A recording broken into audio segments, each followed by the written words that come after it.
Sit back and throw one back with your pinky in the air and a middle finger to the world, and join me, the eclectic gentleman Stephen Watts, as we look back on this day in pro wrestling history.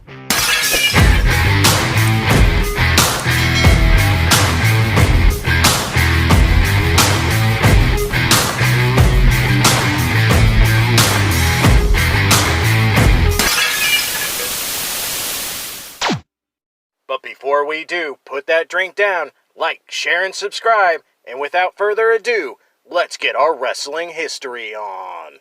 Ladies and gentlemen, boys and girls, children of all ages, it is April 18th, and we are going to start off as we always do on a positive note. That's right, these are your pro wrestling birthdays. 1933, WWF Enhancement Talent of the 60s, Tank Morgan.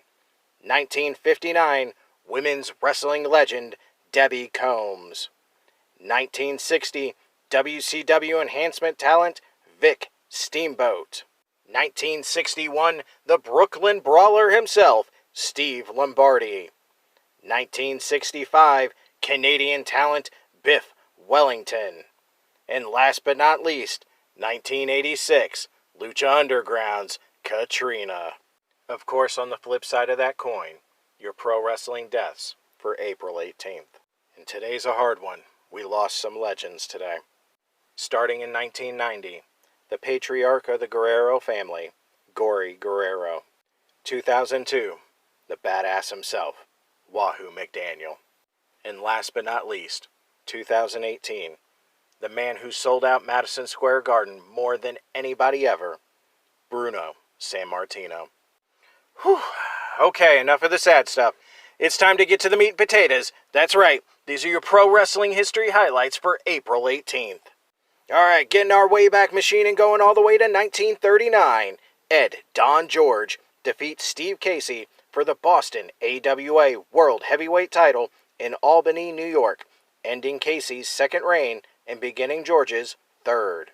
Fast forwarding all the way to 1958, Carl Hinkler and Kurt Von Brunner defeat Don Lee and the Mighty Yankee to win the Georgia NWA International Tag Team titles in Atlanta, Georgia.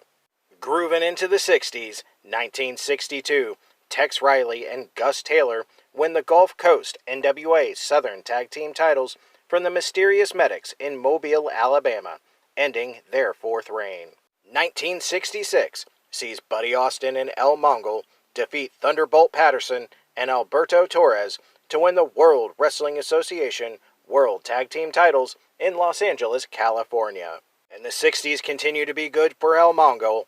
In 1969, he defeats Assassin No. 1 for the NWA Georgia Heavyweight title in Atlanta, Georgia, to begin his sixth reign.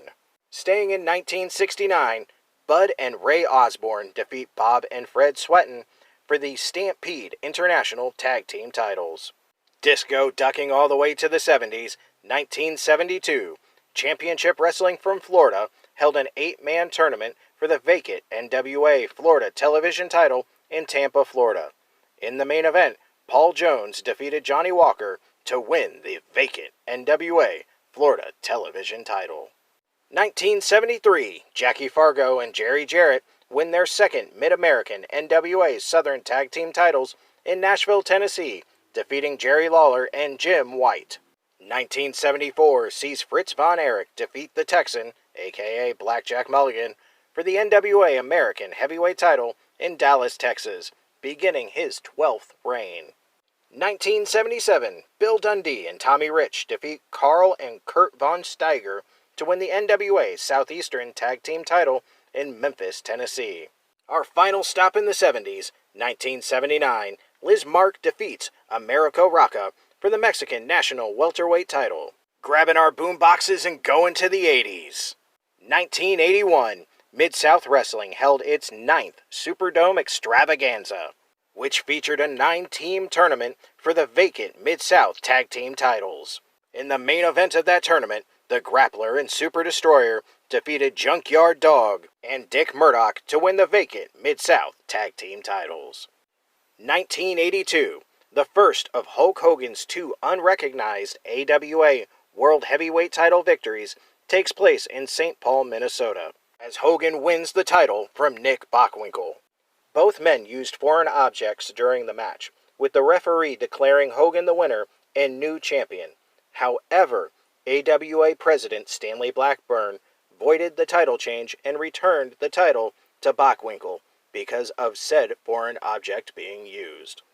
Moving on to 1985, Bruiser Brody wrestled Antonio Inoki in his first singles match for New Japan Pro Wrestling at the Sumo Hall in Tokyo, Japan. Of course, that match went to a draw. 1987, Rip Oliver wins his 11th NWA Pacific Northwest heavyweight title in Portland, Oregon, defeating Ricky Santana. 1989, NWA International Heavyweight Champion Jumbo Teruzza defeats NWA United National Heavyweight and PWF Heavyweight Champion Stan Hansen in Tokyo, Japan to unify all the titles and become the first All Japan Pro Wrestling Triple Crown Champion. Grabbing our flannels and going to the decade of grunge, the 90s. 1991, Stan Hansen and Dan Spivey defeat Terry Gordy and Steve Williams for the All Japan Pro Wrestling Unified World Tag Team titles in Tokyo, Japan, ending Gordy and Williams' second reign. And last but not least, 1992, Super World of Sports held a joint event with the WWF at the Tokyo Gymnasium in Tokyo, Japan. In the main event, Tenryu defeated Ric Flair in a 2 out of 3 falls match. Flair won the first fall with a figure 4 leg lock, but Tenryu won the second and third fall with power bombs. Those were your pro wrestling history highlights for April 18th. I'm the Eclectic Gentleman, Stephen Watts, and we'll see you tomorrow.